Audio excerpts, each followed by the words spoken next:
میرے بھائی گئے ہوئے تھے حج کرنے کے لیے، تو میں ایئرپورٹ پہ ان کو ریسیو کرنے کے لیے کھڑا تھا، تو میرے ایک استاد محترم بھی اپنے کسی عزیز کو لینے کے لیے کھڑے تھے، تو وہ ایسے ہی انتظار میں کھڑے تھے، مجھ سے پوچھتے ہیں آپ نے حج کیا ہوا؟ میں نے کہا نہیں۔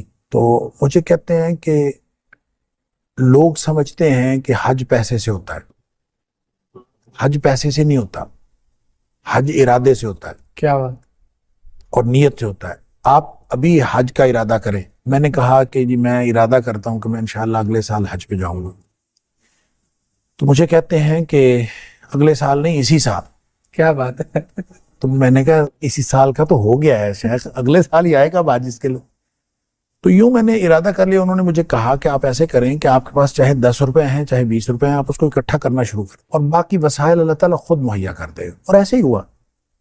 میں اس کے بعد ان کے کہنے کے مطابق میں نے جوڑ جمع شروع کیا، اللہ تعالیٰ نے وسائل دے دیے۔ ارادہ کر کے اپنے کوشش شروع کر دے، باقی معاملات اللہ کے پاس۔ دوسرا یہ جو کیفیت کی بات آپ کر رہے تھے، میرا خیال ہے کہ یہ ہر ایک کی کیفیت جو ہے وہ الگ ہے، الگ ہے، اور اس کو بیان نہیں کیا جا سکتا علمی طور پر اور روحانی طور پر۔ میں چونکہ ایک انتہائی بہت ہی ادنا اور پہلے قدم کا طالب علم ہوں، مجھے علم نہیں ہے کہ یہ باتیں لوگوں سے شیئر کرنی چاہیے کہ نہیں، لہٰذا میری جو کیفیت وہاں ہوئی، میں کسی ایک آدھ دفعہ کسی جگہ شیئر کر چکا ہوں، کر بیٹھا ہوں یوں کہہ لیں، اور اس کے بعد میں نے طے کیا تھا کہ میں نے آئندہ یہ شیئر نہیں کرنا۔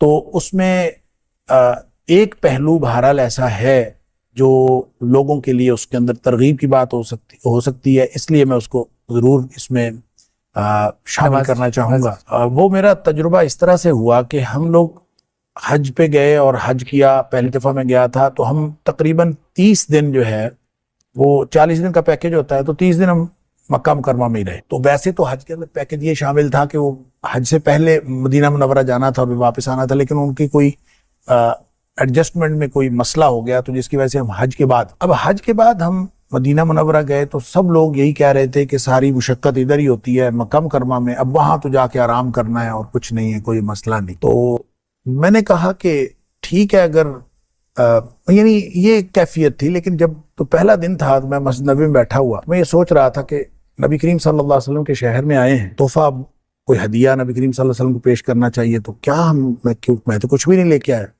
ایسے خیالات آ رہے، کیا بات؟ اور سوچتے سوچتے یہ خیال آیا کہ نبی کریم صلی اللہ علیہ وسلم کو پیش کرنے کے لیے درود شریف سے بہتر تحفہ کیا ہو سکتا ہے؟ سبحان اللہ۔ پھر سوچا کہ درود شریف تو ہمیشہ پڑھتے رہتے ہیں، پھر خیال آیا کہ اتنا پڑھیں جتنا کبھی نہیں پڑھا، سبحان اللہ۔ تو پھر یہ شاید کوئی ہدیہ ہوگا نبی کریم صلی اللہ علیہ وسلم کی بارگاہ میں۔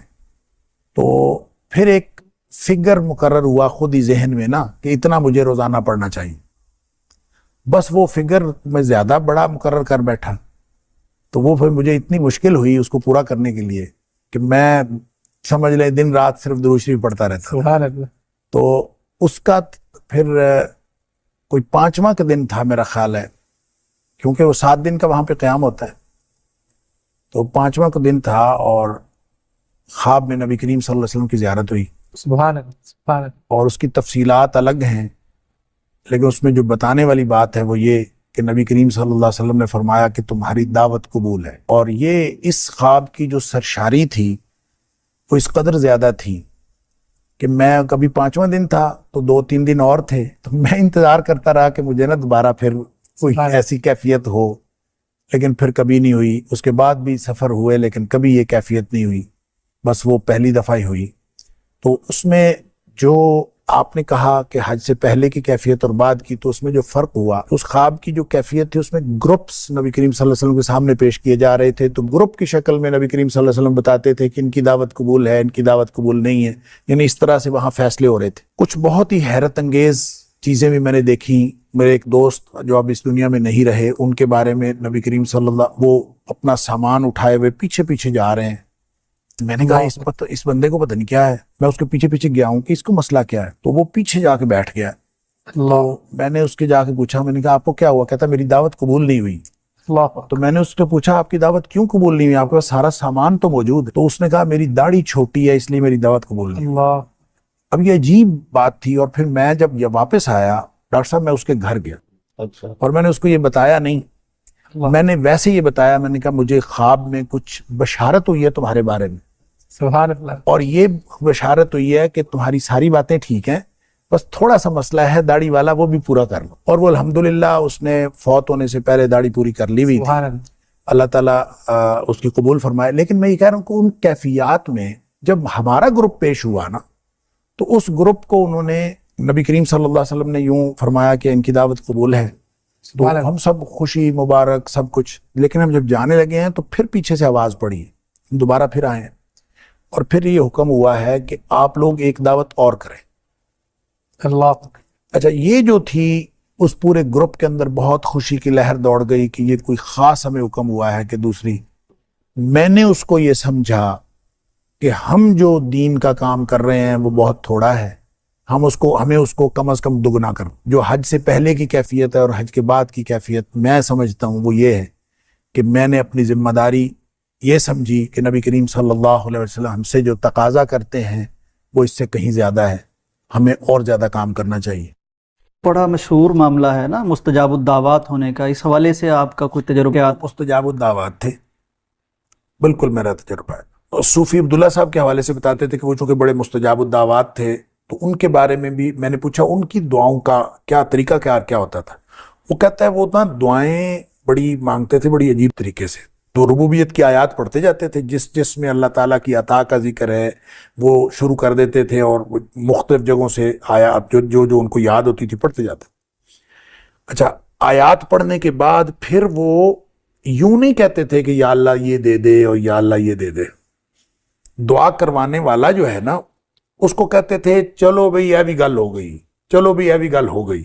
وہ کہتے ہیں مثلاً ایک بندے نے خبر سنا دیتے. ہاں جی، ایک بندے نے جو ہے اس نے کہا جی آپ دعا کریں اللہ تعالیٰ بیٹا عطا کرے. یہ صوفی عبداللہ صاحب کی بات ہو رہی ہے. یہ صوفی عبداللہ صاحب کی بات جو مجھے صوفی عائشہ صاحب نے بتائی. بالکل. تو کہتے ہیں کہ وہ یوں کھڑے رہے، آیات پڑھتے رہے، تو پھر اس کے بعد کہتے ہیں کہ یہ لو چلو جی 1 پتر، چلو جی 2 پتر، 3 پتر، 4 پتر، 5، 6، 7، 8 بڑے نے. سبحان اللہ. وہ کہتے ہیں اس طرح سے وہ دعا انہوں نے کی. تو وہ کہتے ہیں صوفی عائشہ صاحب کہتے ہیں میں نے اپنی زندگی میں اس کا 8 بیٹے ہوئے. اللہ. اچھا، خود انہوں نے مجھے اپنے دعاؤں کے بارے میں بتایا. ایک تو وہ ذکر بہت کرتے تھے، اور بعض اذکار انہوں نے مجھے بتایا، میرے ساتھ شیئر کیے، سورہ فاتحہ، آیت الکرسی، بہت زیادہ. اچھا، وہ جو کثرت کرتے تھے نا اس کا آپ یہ اندازہ کر لیں کہ ایک دفعہ وہ کہتے ہیں کہ میں نے اللہ سے دعا کی یا اللہ میری یہ دعا قبول کر لے، میں 1000 روزے رکھوں گا. اچھا، اللہ اکبر. آپ اندازہ کریں اس طرح کو کرتا ہے. ہاں، بہت اور پھر وہ کہتے ہیں میں نے رکھے. اچھا، میں حیران حضرت 1000 روزے 3 سال بنتے ہیں. تو کہتے کوئی نہیں، وہ میں روز رکھ لیتا تھا، الحمدللہ روزہ رکھ لیتا تھا، روزانہ ہی رکھ لیتا تھا. سبحان. کوئی نہیں، الحمدللہ کچھ بھی نہیں ہوا مجھے، میں ٹھیک 1000 روزے رکھ لیے. اب دیکھیں جو بندہ 1000 روزے رکھے گا، اور پھر وہ کہتے تھے اللہ کے رسول صلی اللہ علیہ وسلم نے فرمایا کہ جو دعوت الصائم ہے نا وہ رد نہیں کی جاتی. روزے دار کی دعا. وہ کہتے ہیں آپ روزہ رکھ کے تو دعا کر لیں، پھر رد نہیں کی جاتی جب گارنٹی ہے نبی پاک صلی اللہ علیہ وسلم نے دی. ڈاکٹر صاحب بہت شکریہ آپ کا. ناظرین، یہ اللہ والوں کی باتیں ہیں، اللہ سے تعلق کی باتیں ہیں. ایک بریک، ایک پروگرام کیا، اس پہ تو زندگیاں بیت جائیں جب ہم اللہ والوں کی باتیں کریں اور اللہ تعالیٰ کی عطا کی بات کریں، اس کے دینے کی بات کریں، اور بندوں سے تعلق اور محبت کی بات کریں. وقتاً آدمی اشش کر اٹھتا ہے کہ کس طرح ایک شخص 1000 روزے کی بات کرتا ہے اور 10 پارے وہ نوافل میں پڑھ دیتے تھے. اور اللہ سے جب ایسا تعلق بن جائے تو پھر تو پیارے پیغمبر کی حدیث بھی ہے کہ اللہ تعالیٰ وہ جو بندہ کہتا جاتا ہے اللہ کرتا جاتا ہے. پروگرام کے آخر میں ہم دعا کرتے ہیں کہ اللہ تعالیٰ ہمارے اس بزرگ کی قبر منور فرمائے، جنت میں ان کے درجات بلند فرمائے، اور ہمیں بھی ایسے اللہ والوں کی اسوہ پر چلنے کی کچھ نہ کچھ اللہ توفیق عطا فرما دیتا کہ ہمارا بھی کوئی بیڑا پار ہو جائے.